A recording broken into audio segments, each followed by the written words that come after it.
ಈಗ ಪ್ರಶ್ನೋತ್ತರ ಅಂತ ಕರಿತೀವಿ.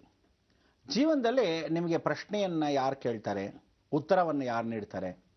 ನಾವೇ ಪ್ರಶ್ನೆ ಹಾಕ್ಕೊಂಡಾಗ ಜೀವನದಲ್ಲಿ ಒಂದು ಒಳ್ಳೆಯ ಉತ್ತರ ಸಿಗುತ್ತೆ. ಯಾವಾಗ? ಜ್ಞಾನ ಮಾರ್ಗಕ್ಕೆ ಹೋದಾಗ, ಧ್ಯಾನದಲ್ಲಿ ಕೂತ್ಕೊಂಡಾಗ.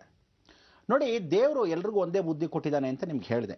ಆ ಪ್ರಶ್ನೆ ನೀವು ಸರಿಯಾಗಿ ಹಾಕ್ಕೊಳ್ಳಿ, ಸರಿಯಾಗಿ ಕೇಳಿ. ಏನು ಬುದ್ಧಿ ಕೊಟ್ಟಿದ್ದಾನೆ ಅಂದರೆ, ಫಾರ್ ಎಕ್ಸಾಂಪಲ್, ಎಲ್ಲರೂ ಒಟ್ಟಿಗೆ ಒಂದು ಬಸ್ಸಲ್ಲಿ ಇಳಿತೀರ, 30 ಜನ ಇಳಿತೀರ. ಆ 30 ಜನ ಬಸ್ಸಲ್ಲಿ ಇಳಿದಾಗ ದೇವಸ್ಥಾನಕ್ಕೆ ಹೋದ್ವಿ ಅಂತ ಇಟ್ಕೊಳ್ಳೋಣ. ಆ ದೇವರಲ್ಲಿ ನಾವುಗಳು ಒಬ್ಬನೇನು ಮಾಡ್ತಾನೆ, ದೇವಸ್ಥಾನದಲ್ಲಿ ದೇವರ ಹತ್ರ ಹೋಗಿರ್ತಾನೆ. ಇನ್ನೊಬ್ಬ ಏನು ಮಾಡ್ತಾನೆ, ಆ ನಂದೀಶ್ವರನ ಹತ್ರ ಹೋಗಿರ್ತಾನೆ. ಇನ್ನೊಬ್ಬ ಕಲಾಕೆತ್ತನೆಗಳನ್ನು ನೋಡಕ್ಕೆ ಹೋಗ್ತಾನೆ. ಇನ್ನೊಬ್ಬ ಹೊರಗಡೆ ಸೌಂದರ್ಯನ, ಓ ಬ್ಯೂಟಿಫುಲ್ ಸ್ಪಾಟ್ ಅಂತ ಹೇಳಿ ಹೊರಭಾಗದ ಸುತ್ತಲೂ ನೋಡ್ಕೊಂಬರಕ್ಕೆ ಹೋಗ್ತಾನೆ. ವಾತಾವರಣನ, ಅಲ್ಲಿರ್ತಕ್ಕಂಥ ಸೀನರಿ ನೋಡಕ್ಕೆ ಹೋಗ್ತಾನೆ. ಇನ್ನೊಬ್ಬ ಏನು ಮಾಡ್ತಾನೆ, ಪಕ್ಕದಲ್ಲಿ ಯಾರೋ ಪಾಪ ಭಿಕ್ಷುವರು ಇದ್ದಾರೆ, ಅಯ್ಯೋ ಅವನು ಪಾಪ ಏನಾದರೂ ಸಹಾಯ ಮಾಡೋಣ ಅಂತ ಅಲ್ಲಿ ಹೊರಟಾಗಿರ್ತಾನೆ, ದೇವಸ್ಥಾನ ನೋಡಲ್ಲ. ಹಾಗೆ ಒಂದು ಬಸ್ಸಲ್ಲಿದ್ದವ್ರ ಬೇರೆ ಬೇರೆ ಬೇರೆ ಬೇರೆ ಬೇರೆ ಬೇರೆ ತಲೆಗಳು. ಹಾಗೆ ನೀವು ಆಯ್ಕೆ ಮಾಡೋದು. ಒಂದು ಉದಾಹರಣೆ ಕೊಡ್ತೀನಿ ಕೇಳಿ. ಒಂದು ಹೋಟ್ಲಿಗೆ ಹೋಗ್ತೀರಾ. ಹೋಟ್ಲಿಗೆ ಹೋದ ತಕ್ಷಣ ಆ 30 ಜನದಲ್ಲಿ 10 ಜನ ಒಂದು ಹೋಟ್ಲಿಗೆ ಹೋದ ತಕ್ಷಣ, ಒಂದೇ ಹೋಟ್ಲಲ್ಲಿ ಇಳ್ಕೊಂಡ ತಕ್ಷಣ ಒಬ್ಬನಿಗೆ ಏನು ಹೇಳ್ತಾನೆ, ನನಗೆ ಮಸಾಲೆ ದೋಸೆನೇ ಬೇಕು, ಅವನಿಗೆ ಇಷ್ಟವಾದ ಮಸಾಲೆ ದೋಸೆ ನೋಡಿ. ಇನ್ನೊಬ್ಬ ಪುರಿನೇ ಬೇಕು, ಇನ್ನೊಬ್ಬ ವಡೆನೇ ಬೇಕು, ಇನ್ನೊಬ್ಬ ರವೆ ಇಡ್ಲಿ ಬೇಕು ಅಂತಾನೆ, ಇನ್ನೊಬ್ಬ ರವೆ ದೋಸೆ ಹಾಕ್ಬೋದಲ್ಲ ಅಂತಾನೆ, ಇನ್ನೊಬ್ಬ ಬೇಡ ಕಾಫಿ ಸಾಕು ಅಂತಾನೆ. ಹಾಗೆ ಜೀವನದಲ್ಲಿ ಕಂಟೆಂಟ್ಮೆಂಟ್ ಅನ್ನೋದು ಪ್ರತಿಯೊಬ್ಬನಿಗೂ ಅವನವನ ಆಸೆ, ಅವನವನ ಆರಿಸ್ಕೊಳ್ಳೋದು. ಹಾಗೆ ನೀವುಗಳು, ಕೆಲವರೆಲ್ಲರೂ ಕೆಟ್ಟ ಬುದ್ಧಿನೇ ಆರಿಸ್ಕೋಬೇಕು, ಕೆಲವರು ರಾಜಕೀಯನೇ ಆರಿಸ್ಕೋಬೇಕು, ಕೆಲವರು ಇನ್ನೊಬ್ರು ಒಳ್ಳೇದು ಮಾಡೋಕ್ಕೆ ಕಾಯ್ತಾ ಇರ್ತಾರೆ, ಇನ್ನೊಬ್ರು ಕೆಲವರು ಹಾಳು ಮಾಡೋದೇ ನಮ್ಮ ಬುದ್ಧಿ, ಇನ್ನೊಬ್ರು ಕೆಲವರು ಕುತಂತ್ರದವರು, ಅಂದ್ರೆ ಸೈಲೆಂಟ್ ಆಗಿ ಕಿಲ್ಲರ್ ಆಗಿರ್ತಾರೆ, ಏನೂ ಗೊತ್ತಾಗಲ್ಲ, ಜಾಣ್ ಮರಿತರ ಹೆಂಗೆ ಕೂತಿರ್ತಾರೆ ಅಂತ ಅವ್ರು ನಂಬಲೇಬಾರ್ದು. ಯಾವತ್ತು ತಿಳ್ಕೊಳ್ಳಿ, ಬೈದು ಬುದ್ಧಿ ಹೇಳೋನು ಯಾವತ್ತಿದ್ರು ಒಳ್ಳೇದಕ್ಕೆ. ಯಾವನಾದ್ರೂ ತುಂಬ ಅಯ್ಯೋ ಪಾಪ ಅಂತ ಬಿಸ್ಕೆಟ್ ಹಾಕಕ್ಕೆ ಅಥವಾ ಯಾವ್ದಾದ್ರು ಕಾಕಾಪುಡಿ ಹಿಡಿತಕ್ಕೆ ಬರ್ತಾರೆ, ಸರ್ ನೀವು ಯೋಚನೆ ಮಾಡಿಬಿಡಿ ನಾನಿದ್ದೀನಿ ಅಂತಾನೆ, ಅಂಥವ್ರನ್ನೆಲ್ಲ ಹಿಡ್ಕೊಂಡು ಫಸ್ಟ್ ಕಪಾಳ ಹೊಡಿಬೇಕು. ಯಾಕೆಂದರೆ ಇಂಥವರಿಂದಾನೇ ಇಡೀ ಸಮಾಜ ಹಾಳಾಗ್ತಾ ಇರೋದು.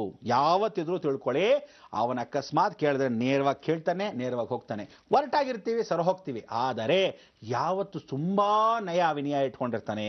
ಅದಕ್ಕೆ ಉದರ ನಿಮಿತ್ತಂ ಬಹುಕೃತ ವೇಷಂ, ಭಾಳ ಒಳ್ಳೆ ವೇಷ ಹಾಕಿದ್ದಾನೆ, ಒಳಗಡೆ ನಾಟಕ ಭಾಳ ಚೆನ್ನಾಗಿ ಆಡ್ತಾನೆ, ಇಂಥವ್ರಿಗೆ ಫಸ್ಟ್ ಕಪಾಳ ಹೊಡಿಬೇಕು. ಅದಕ್ಕೆ ಇದು ನಿಜವಾದ ಜೀವನದಲ್ಲಿ ಬಹಳಷ್ಟು ಘಟನೆಗಳು ನಡೆದಿರತಕ್ಕಂಥ ವಿಚಾರ. ಅದಕ್ಕೆ ಜನಗಳೂ ಅಷ್ಟೇ, ಯಾವುದೇ ಒಂದು ಒಳ್ಳೆ ಕಾರ್ಯವನ್ನು ಹೇಳಿದಾಗ ಶಾರ್ಟ್ ಮೆಮೊರಿ ಇರೋದ್ರಿಂದ ಏನು ಮಾಡ್ತಾರೆ, ತಮ್ಮ ಬೇಳೆ ಬೇಯಿಸ್ಕೊಳ್ಳೋಕ್ಕೆ, ತಮ್ಮ ಕೆಲಸ ಫಸ್ಟ್ ಆಗೋಕ್ಕೋಸ್ಕರ ಅಯ್ಯೋ ನಮ್ಗೆ ಇದು ಮಾಡಿಬಿಡಿ, ನಮ್ಗೆ ಅದು ಮಾಡಿಬಿಡಿ ಅಂತಾರೆ. ಆಮೇಲೆ ಒಬ್ಬನೂ ಪತ್ತೆ ಇರಲ್ಲ, ಬನ್ನಿ ಇದನ್ನು ಮಾಡಿ ಅಂದಾಗ ಒಬ್ಬನು ಮಗ ಪತ್ತೆ ಇರಲ್ಲ. ಅದಕ್ಕೆ ಹೇಳೋದು, ಜೀವನದಲ್ಲಿ ಎಲ್ಲನೂ ಆರಿಸ್ಕೊಳ್ಳೋಕ್ಕೆ ಒಂದೊಂದು ಘಟನೆಯನ್ನು ನೋಡಿದಾಗ ಅವನೇ ಅವನ ಸಾಕ್ಷಿ, ಅವನೇ ಅವನ ಕರ್ಮ, ಅವನೇ ಅವನ ಜೀವನ. ಅದಕ್ಕೆ ಇದನ್ನು ಹೇಗೆ ತಿದ್ದುಪಡಿಸೋದು? ಸಾಧ್ಯನಾ? ಖಂಡಿತ ಸಾಧ್ಯ. ಅದಕ್ಕೆ ಬುಧವಾರ ಬುದ್ಧಿಪ್ರಿಯ ಶಿವ ಅಂತ ಹೇಳ್ತೀವಿ, ಬುದ್ಧಿಪ್ರಿಯ ಮಹಾವಿಷ್ಣು ಅಂತೀವಿ. ಮಹಾವಿಷ್ಣು ಬುದ್ಧಿಯನ್ನು ಕೊಡ್ತಾನೆ, ಸ್ಥಿರತೆಯನ್ನು ಕೊಡ್ತಾನೆ, ಪರಮೇಶ್ವರ ಜ್ಞಾನವನ್ನು ಅಭಿವೃದ್ಧಿಪಡಿಸ್ತಾನೆ, ಸಾಕ್ಷಾತ್ ಬ್ರಹ್ಮ. ಇದಕ್ಕೆ ಇಂಥ ಒಂದು ಮಹಾಕ್ಷೇತ್ರ, ತ್ರಿಮೂರ್ತಿಗಳಾಗಿರ್ತಕ್ಕಂಥ ಬ್ರಹ್ಮ ವಿಷ್ಣು ಮಹೇಶ್ವರ ವರ್ಚಸ್ಸನ್ನು ನಾವು ನೋಡಬೇಕಾದ್ದು ಕೇರಳ ಪ್ರಾಂತದಲ್ಲಿ. ಕಾಲಡಿಗೆ ಹೋಗಬೇಕು. ಆ ವಿಶೇಷವಾಗಿರ್ತಕ್ಕಂಥ ಕಾಲಡಿ ಕ್ಷೇತ್ರದಲ್ಲಿ ಇಂಥ ಒಂದು ಬ್ರಹ್ಮ ವರ್ಚಸ್ಸು, ಮಾಧ್ಯಾಹ್ನಿಕ ಮಹೇಶ್ವರ, ಸಂಧ್ಯಾಕಾಲೆ ಸ್ವಯಂ ವಿಷ್ಣು ದಿವಾಕರ ಅಂತ. ಆ ಸೂರ್ಯನಾರಾಯಣನು ಇನ್ನೇನು ಮುಳುಗ್ತಾ ಇದ್ದಾಗ ಆ ಯವ್ವನವನ್ನು ನೋಡಬೇಕು. ಅದಕ್ಕೆ ಹೇಳೋದು ನೋಡಿ, ಬೆಳಗಿನ ಜಾವ ಬ್ರಹ್ಮ ವರ್ಚಸ್ಸಲ್ಲಿ ವಯಸ್ಸಾದಂಗಿರುತ್ತೆ ಆ ಲಿಂಗ.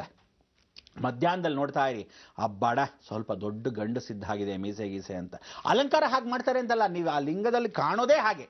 ಅದೇ ವಿಶೇಷ ಸಾಯಂಕಾಲ ನೋಡಿ, ಯವ್ವನಾಗಿ ಪುಟಾಣಿ ಹುಡುಗ, ಇನ್ನೇನು ಯವ್ವನ, ಆ ಕೃಷ್ಣ ಸ್ವರೂಪ ಎಷ್ಟು ಚೆನ್ನಾಗಿದ್ದಾನಪ್ಪ, ಭುಜ ಮಿಸಿ ಚಿಗುರು ಅಂತೇಳಿ ಅವನು ನೋಡ್ತಕ್ಕಂಥ ಆನಂದ. ಅದಕ್ಕೆ ಮಹಾವಿಷ್ಣು ಸಾಯಂಕಾಲ ಅಸ್ತಮಾನ ಸ್ವಯಂ ವಿಷ್ಣು ದಿವಾಕರ, ಅಸ್ತಮಾನ ಆಗ್ತಾ ಇದ್ದಾಗ ಸೂರ್ಯನಾರಾಯಣ ಇವನು ಆ ತೇಜಸ್ಸಲ್ಲಿ ಕಾಂತಿಯುತವಾಗಿರ್ತಾನೆ.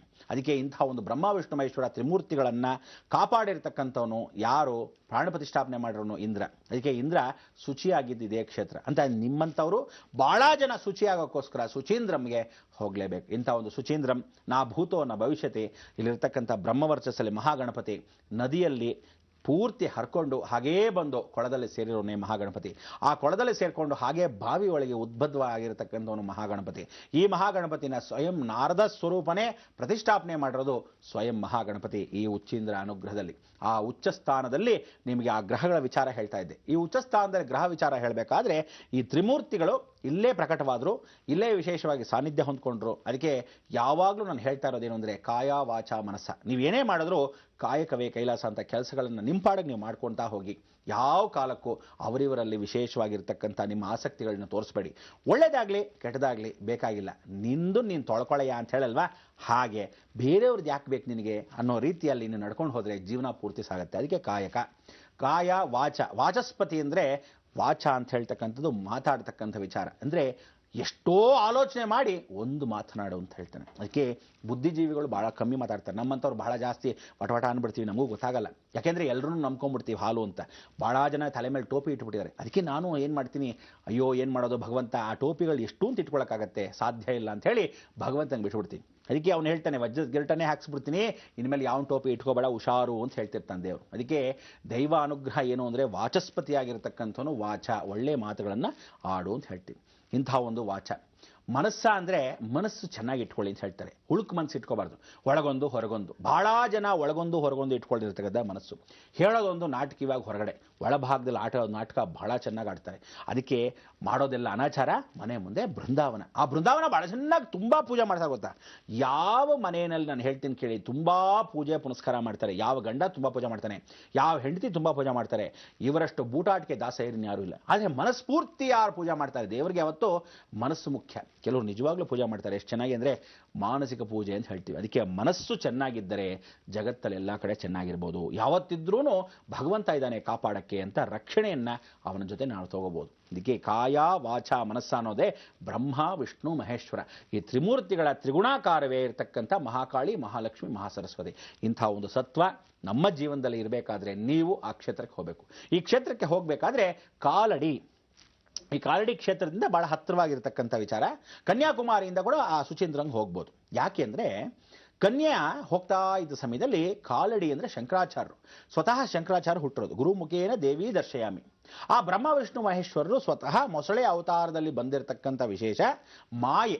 ಈ ಮಾಯೆ ತಾಯಿ ಹತ್ರ ಹೇಳ್ತಂತೆ. ಅದಕ್ಕೆ ಶಂಕರಾಚಾರ್ಯರು ಸಾಕ್ಷಾತ್ ಶಂಕರಾಚಾರ್ಯರು, ಮೊಸಳೆ ಸಾಕ್ಷಾತ್ ಬ್ರಹ್ಮ, ತಾಯಿ ಆಗಿರ್ತಕ್ಕಂಥವಳು ಸ್ವಯಂ ವಿಷ್ಣು. ಅದಕ್ಕೆ ಈ ಮೂರೂ ಜನರ ವಿಶೇಷವಾಗಿರ್ತಕ್ಕಂಥ ಶಂಕರಾಚಾರ್ಯ ಸ್ವರೂಪವೇ ಕಾಲಡಿ ಕ್ಷೇತ್ರ. ಕಾಲಡಿ ಇಡೀ ಜಗತ್ತಿನಲ್ಲಿ ಎರಡು ನದಿಗಳು ಸಂಗಮವಾಗೋ ಕ್ಷೇತ್ರದಲ್ಲಿ ಅವರ ತಾಯಿ ಎಷ್ಟು ವಿಶೇಷವಾಗಿ ಆ ನದಿ ಹತ್ರ ಹೋಗ್ತಾ ಇದ್ದು. ಬೇಕಾದರೆ ತುಂಬ ಆಯಾಸವಾಗ್ತಿತ್ತು. ವಯಸ್ಸಾದ ತಾಯಿ ಮುಪ್ಪಿನ ವಯಸ್ಸಿನಲ್ಲಿ ಹಾಗೆ ನಡ್ಕೊಂಡು ಹೋದರೆ ಬಿಸಿಲಲ್ಲಿ ಚೆನ್ನಾಗಿರಲ್ಲ ಅಂಥೇಳಿ ಶಂಕರಾಚಾರ್ಯರು ಏನು ಮಾಡಿದ್ರು, ಸ್ವತಃ ನದಿಯನ್ನು ತಾಯಿಗೋಸ್ಕರ ಮನೆ ಹತ್ರನೇ ಬರೋ ಹಾಗೆ ಮಾಡಿದ್ರು. ಅದನ್ನು ಹೇಗೆ, ಆ ಕ್ಷೇತ್ರದ ಮಹಿಮೆ ವಿಚಾರ ಏನು, ನೀವುಗಳು ಆ ಕಾಯಕವನ್ನು ಕೈಲಾಸವನ್ನು ಸೇರೋದು ಹೇಗೆ, ಪರಿಪೂರ್ಣವಾಗಿ ಮೋಕ್ಷ ಸ್ಥಳಕ್ಕೆ ನಾವುಗಳು ಮನಸ್ಸನ್ನು ಬದಲಾಯಿಸೋದು ಹೇಗೆ ಅನ್ನೋದು ತಿಳ್ಕೋಬೇಕು. ತಿಳ್ಕೊಳ್ಳೋಕ್ಕೆ ನೀವೆಲ್ಲ ಸಿದ್ಧರಾಗಿದ್ದೀರಾ? ಖಂಡಿತ ಸಿದ್ಧರಾಗಿರಬೇಕು. ಯಾಕೆಂದರೆ ಶಿವ ಅನ್ನಬೇಕು. ಆ ಶಿವ ಅನ್ನೋದು ಬೇರೆ ಸೆಗ್ಮೆಂಟ್ ಅಲ್ವಾ? ಹೇಳ್ತೀನಿ, ಅದ್ರ ವಿಚಾರ ಮಾತಾಡೋಣ. ಕಾಯ್ತಾರೆ ಬಂದೆ.